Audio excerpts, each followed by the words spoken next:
Hello, hi guys! Magandang hapon sa inyo lahat. This is Chin from Masgari Channel, a faith healer o Zamatarder. So ngayong hapon natatagan natin na nagsabihin sa inyo ng ating mga gabay. This is Archangel Michael messages for the sign of Scorpio. So Scorpio, welcome to my channel. Ano kayang messages, advices, at spirit guides ang ating masasaga for today's video? Kanino naman kayang energy or kaganapan sa buhay ng mga Scorpio signs ang ating mahagilap. So guys, this reading is a journey lamang, hindi lahat makaka-resonate. Kunin lamang po ang makaka-relate sa inyo and comment down below kung kaninong energy ang ating nasagap. And of course, don't forget to like and subscribe my channel and hit notification bell for more videos update. And of course, maraming salamat po sa mga walang sawang pagsuporta sa aking channel. Lalo na hindi nag-i-skip ng ads. Naway pagpalain po kayo ng Diyos at may kapal. Siksik diglig nag-uuma po ang biyayang manumbalik sa inyo. Maraming salamat po. So guys, kumapit-kapit ka dahil ito namin sa iyo ng ating mga gabay for the sign of Scorpio for Archangel Michael. Angel Spirit Messages, bigyan mo ako ng pasabog-bulabog na mensahe para sa mga kapatid nating Scorpio. Angel Spirit Archangel Michael Messages, give me an information. There is a lean on God and angel support. So, ibig sabihin, sinusuportahan ka ng ating angel spirit rather ni God, no? Talagang sinusubaybay at tinoprotectionan ka dito na, di ba? Na nanatili siya dito upang gabayan ka. Let's see what is additional messages. And I guess be gentle with yourself. So, ibig sabihin dito, kailangan mong maging mahinahon pagdating sa sarili mo. Diba? Huwag masyadong fearful. O huwag mo pinapagod o pinapwersa yung sarili mo. At lalong huwag mong sinasaktan yung sarili mo. And I guess there's an energy healing work. So, there's an energy for healing. So, maaaring gamutin ka sa anumang uri ng karamdaman. So, maaaring kailangan mo rin ng tulong ng ating Archangel para pagalingin ka. This is the moment na kumbaga talagang magkakaroon ng kagalingan, no? So, let's see what is additional messages at paano natin siya i-elaborate at paano natin siya hihimay-himayin. So, nandito na ang ating baraha. So, shuffle lang tayo ng very light, ha? Itong Archangel messages for you is para sa relasyon, pagkaperahan, at sa kalusugan, no? Money, career, and health. So, let's see what is additional messages for Angel Spirit Guides. Angel Spirit, please give me information. Ano kayang impormasyon na makikita natin dito? So, there's the tower moment. So, there's a sudden changes, no? May mga magbabago dito. And there's a chaos na may mga bagay na masisira or something na mabubuo. And because there's a five of sword na kumbaga maging aware ka. There's a self-sabotage dito na kumbaga baka ikaw ang makasira, no? At sa sarili mo. Kaya there's a be gentle with yourself, no? Kailangan mo maging mahinahon sa sarili mo. Huwag ka maging padalos-dalos, ha? Baka magkaroon dito ng problema. So, let's see what is additional messages. And of course, there is the Eight of Cups. So, may mga bagay na kailangan mong i-let go, no? May mga bagay na kailangan mong pakawalan. So, let's see what is additional messages. And because there's a 10 of Pentacles. Wow, there's a long-term success and long-term investment. Pagdating sa finances, kumbaga magkakaroon ka ng kumbaga financial security or financial windfall, no? Let's see what is additional messages. And because there's the lover. So, ibig sabihin may love life ka, may asawa, no? Some of you, if you have a person or something, kung may asawa ka, may jowa ka, may partner ka, so be it. Sa'yo tong reading na to. And of course, sinasabi dito, there's a King of Cups. There's a devoted, supportive person, no? Kumbaga may taong talaga magmamahal sa'yo, no? And kasi sinasabi dito, if you are single, no? May taong darating na. So, let's see what is the tower moment. Ano tong tower moment na to? What is the tower moment? So, there's a Nine of Cups. There's a wish fulfillment. So, ibig sabihin, dito there's a sudden changes na maaaring magkaroon ng, kumbaga, manifestation. So, muling nang matutupad yung mga bagay-bagay. Or there's a reveal, no? So, let's see what is the Five of Cups. So, there's a Five of Swords with the Five of Cups. So, there's a moving on, no? And there's a regret. Ibig sabihin dito, kailangan maging aware ka. There's a fair fight. May batas na laban, pero kailangan maging aware ka sa lahat ng bagay na, kumbaga, sinasabi mo or, kumbaga, nanggagaling kasi sa'yo yung information. Kaya kailangan maging aware ka, baka sa huli pagsisihan mo. Ha? So, let's see what is the Eight of Cups. And of course, there's a Two of Pentacles. So, there's a balance. So, kailangan mo maging balance, no? Emotional and practical. And of course, kailangan mo i-let go yung mga bagay na yan. And of course, there's a Four of Cups. So, there's a re-evaluation na may mga bagay na kailangan mo i-evaluate or i-analyze pagdating sa finances. So, hindi yung tanggap-tanggap ka kagad ng mga offer ko, ano-ano. Kailangan pag-iisipan mo muna. And of course, there's a Knight of Swords. So, there's a success driven. So, maaaring magsasuccess ka pagdating sa buhay pag-ibig, no? So, let's see what is the King of Cups. So, there's a Two of Swords. There's a indecisions, no? Kumbaga, meron ditong, kailangan mo pagdesisyonan, no? Kailangan mong, i-clear out. So, let's see what is the Tower moment and the Nine of Cups. And of course, there's a Temperance. So, perfect timing. So, ibig sabihin dito talagang, yung mga bagay na hiniling mo, no? Maaaring may isa sa katuparan na siya. No? So, let's see what is the Five of Sword, Five of Cups, and the Five of Wands. So there's a 555. There's an angel spirit numbers. Now, there's an angel's number. 555 represent a sudden changes, no? Kumbaga sinasabi dito, there's a lot of competitors or there's a lot of conflict na nangyari dito na kumbaga nagbigay sa iyo ng regret or something, abandonment or rejection or something, kailangan mo mag-move on, no? Let's see. Gusto ko i-clear out bago tayo mag-proceed dito kung ano tong complications or something this, kumbaga self-sabotage. Ano ba yan? Excel na yan. Para saan ba yan? Gusto ko malaman, no? And of course, there's a King of Wands. So, and of course, there's Chariot card, no? Kumbaga, magkakaroon ng movement or something changes dito or kumbaga, taking action. Kailangan mong kumilos dito at magkaroon ng control sa mga bagay-bagay, no? Controlin mo yung emotions mo. Huwag ka maging padalas-dalas sa mga decisions. At the same time, there's information na two joining forces that's a success driven. No? Magtatagumpay ka naman dito. Maaaring kailangan mo lang kontrolin yung temper mo, no? Ito parang may apoy dito, yung parang nagiinit ka ganon. Kumbaga, alisin mo yung magiging pala decision kasi doon ka mapapahamak. So, let's see what is the Eight of Cups and of course the Two of Pentacles. And because there's a Knight of Wands, so there's a final push, no? May mga bagay na kailangan mong isakatuparan kasi napakalapit mo na sa success. Kailangan mo lang i-let go yung mga fear or something, yung nag-trigger sa negativities, kailangan mo ipakawalan yan. So, let's see what is the Ten of Cups, Ten of Pentacles, and of course the Four of Cups.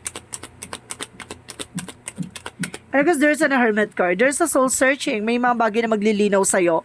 Pagdating sa spiritual, no? Kumbaga, about sa financial, kumbaga, bakit ang bagal ng pasok, kanto, ganyan. So, kailangan mag-cleansing.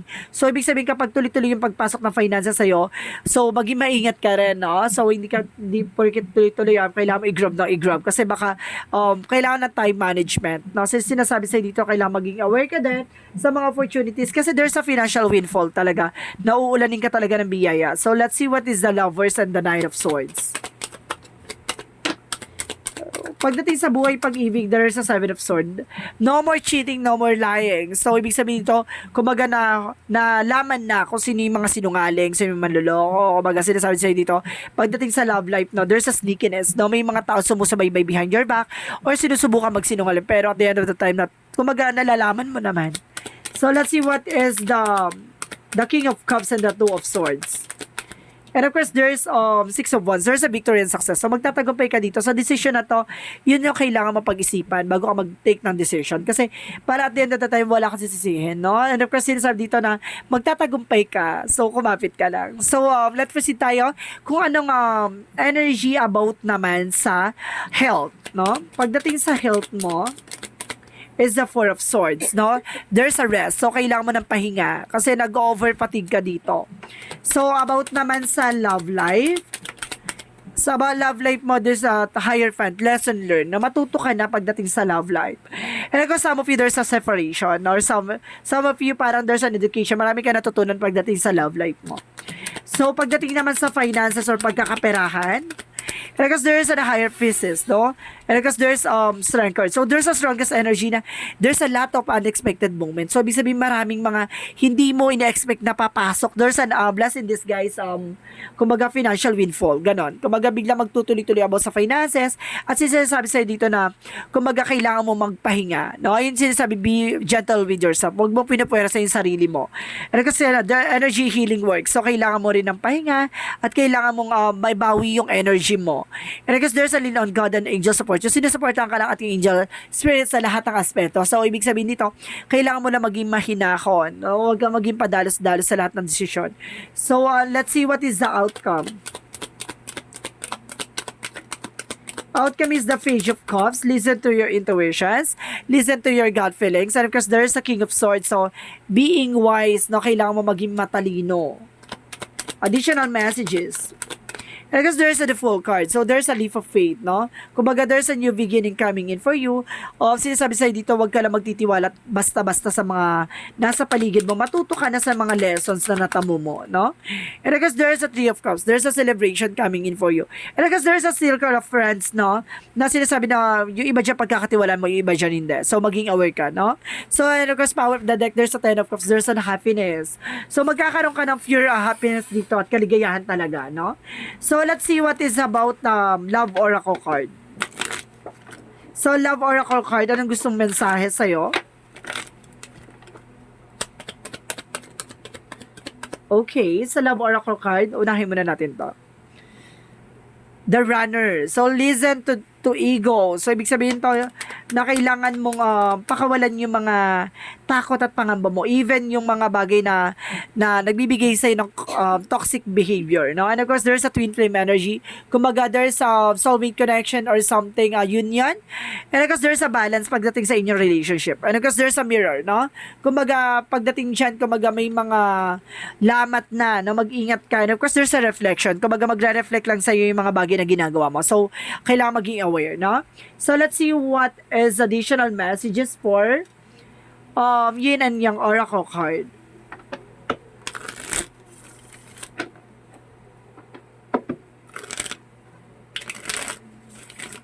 For Yin and Yang Oracle card, Angel Spirit Guides. Okay, there's a thoughts. Ito yung mga iniisip mo, no? And of course, marami kang iniisip, no? Na yung iba dyan nagbibigay sa anxieties and depressions. And of course, there's information na kailangan mong i-release, yung negativities. Pero there's a thoughts na kumbaga nagkakaroon ka ng mga bagong ideas, gano'n. So, kumbaga doon makakatulong para magkaroon ka ng mga pasabog na eksena. And of course, there's a contract, career, and commitment. So, ibig sabihin talagang meron ditong contract for love life, and commitment for love life, contract for contract for health, and of course, there's an career for finances. So, there's an information talaga na talagang kasama siya at kaakibat siya. And there's a distance, no? Kumbaga, magkaroon ka ng distansya sa mga negatibo. And of course, kailangan mo magkaroon ng retreat or something unwind, no? Para yung mga negativities ay magkaroon ng balance, diba?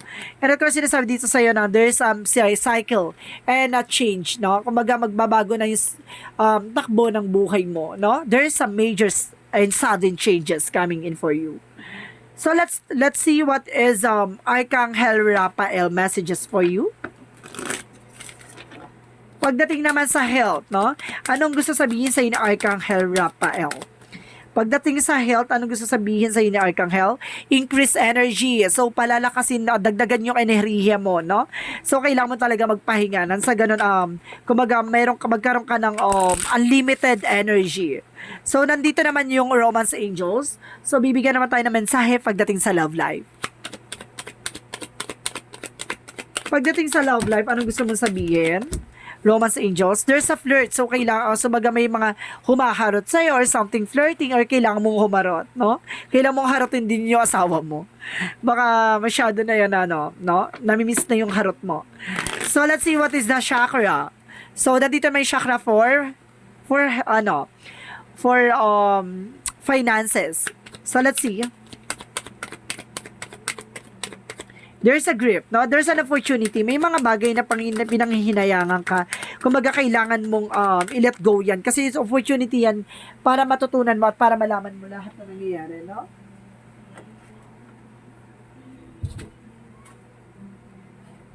And of course, let's see what is additional messages.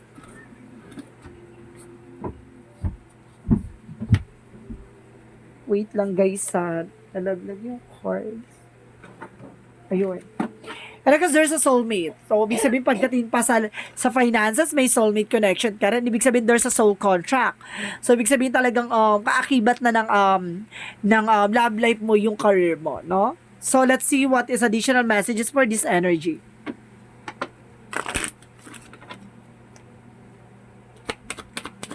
for this energy given information. The world, wow, talaga ang mundo mo ay mababago, no? There's the world, girl. Babaguhin yung mundo mo dito. And there's an angels of love. So, ibig sabihin talagang there's a love talaga, no? Kumbaga, kasama din yung pagmamahal at talagang love life sa'yo. Maaring nasasaktan ka ngayon, pero darating yung araw na may tao magmamahal sa'yo. And there's a thinking women. So, you are also overthink and being paranoid, no? Nag-overthink ka, talagang paranoid ka minsan. So, let's see what is the Monsology. Let's see what is the Monsology. And the personal issue reaches resolution. Yung mga problema nyo, maaaring masusolusyonan na. And the adjustment are required. So, kailangan mo mag-adjust sa mga bagay-bagay. Diba? So, let's see what is additional messages. For Angel Spirit, please give me information. And of course, guys, there's a denial, no? Kung baga sinasabi dito, i-acknowledge mo daw yung fear, palitan mo yan ng awareness. So, kailangan mo lang mag-ingat, no? Sa lahat ng bagay. Basta mga bagay-bagay. So, let's see what is additional messages for Angel Spirit. Okay, there's portal. So, sinasabi dito, there's a wild card, no? Doors are opening. So, magbubukas na yung mga bago oportunidad or something, yung pinto ang magbubukas na para sa mga reward effort, no? So, let's see what is additional messages. Yung mga pinaghirapan mo na minsan ay hindi mo nakuha, no? So, this is the moment na para maibalik ulit yan. Makukuha mo ulit yun. Kung baga ganun, para may pagkakataon ka ulit makuha yung mga opportunities na para nalagpasan mo, no? So, let's see. There's a travel. So, there's a clarification na may travel ka talaga, no? And of course, there's an information, infinite abundance. Wow! Walang hanggang kasaganahan, diba? So, let's see what is additional messages. And there's a lady, mantle for healing. Magkakaroon ka na raw ng healing dito, no? There's an healing. Wow, kagalingan. So, there's an healing talaga. Kumbaga, parang pagagalingin ka at palalakasin ka dito ng ating angel spirit guides. So, let's see what is a Jesus loving quotes. Jesus loving quote said, whosoever shall do will my Father which in the heaven, the same in my brother and sister and my mother. So, ibig sabihin yung mga bagay na ginagawa mo sa pamilya mo, sa magulang mo, kumbaga, yun din ang, ginagawa mo sa ating Panginoon. Diba? So, let's see what is the angel's number. Angel's number muna tayo bago tayo mag-angel's answer, guys. Let's see what is the angel's number. Okay, let's see what is the angel's number. Oh my God.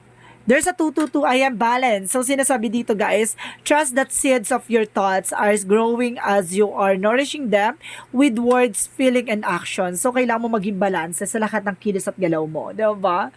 Kasi lahat ng mga bagay na yan, kumbaga, magkakaroon ng cause and effect yan sa'yo. So, kailangan maging aware ka. And kasi there's an angel's answer, guys, no? So, may mga katanungan ka, mag-isip ka na kung ano magiging question mo dito. So, bibigyan natin ng kasagutan yan. So, handa ka na ba? Bibili ako na 3, kailangan na pag-isip ka na.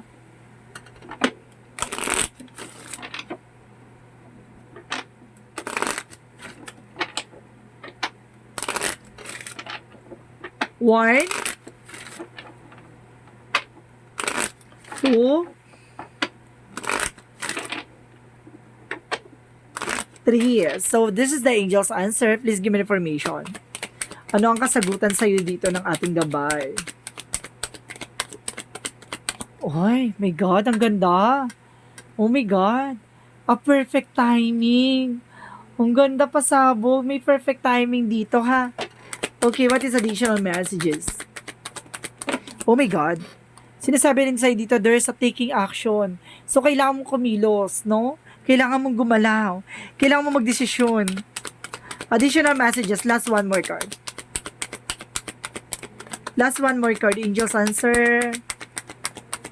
Wala. Last shuffle. Kapag wala na, no? Baligay sa inyo kasagutan sa katanungan nyo, ha? And of course, there's oh my God, ito na siya. So, this is the angel's answer. Kung may mga tanong kayo at yung magiging kasagutan, maganda ka na. So there's a yes, no? Ito yung sinasabi dito, yes daw ang magiging sagot sa katanungan mo, no? Mapagtatagumpayan mo to and there's an action, a perfect timing, and there's a yes. Oh my God. So let's see what is the messages of life. Okay. Oh my God. Oh my God, there's an awareness. Oh, talagang sinasabi dito, it's all about awareness. Parang pinag-iingat ka ganon.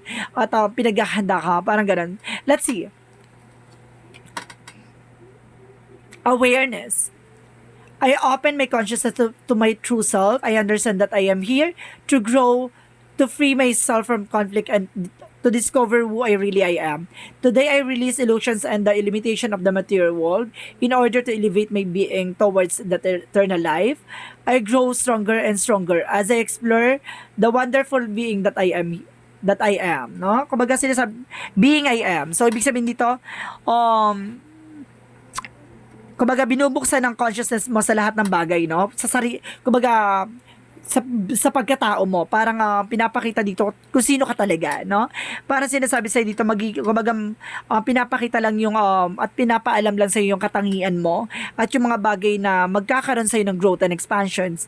At kumbaga pinapalaya ka lang sa mga conflict, and of course, there's an obstacles. Kumbaga pinapalaya ka sa mga rejection, and of course, disappointments. Kumbaga pinapakita lang sa'yo dito na kailangan mong bumangon, at kailangan mong maghanda. At kumbaga sinasabi sa'yo dito, walang limitado sa'yo pagdating sa mga opportunities at may mga bagay pagdating sa material na bagay. Kumbaga, lahat ng bagay na ipagkakaloob sa iyo yan. Alam ni God ni mga bagay na yan. Magkakaroon ka ng kalakasan at palalakasin ka sa lahat ng aspeto, no? Kumbaga, ipapakita sa iyo kung sino ka talaga at papakita sa iyo kung ano talaga ang kakayanan mo at yung pagiging ikaw, no? So this is the Archangel Michael messages for the sign of Scorpio. So this reading is a journey din namang hindi lahat makaka-resonate. Kunin lamang po ang makaka-relate sa inyo and comment down below kung kaninong energy ang ating nasagap. Maraming salamat po sa mga walang sawang pag-support sa aking channel. Lalo na hindi nag-skip ng ads, sabay pagpalain po kayo ni Diyos at may kapal, siksik liglig na gumapaw man ng balik sa inyo biyam. Maraming salamat po. And see you in the next video. Bye-bye. And babush.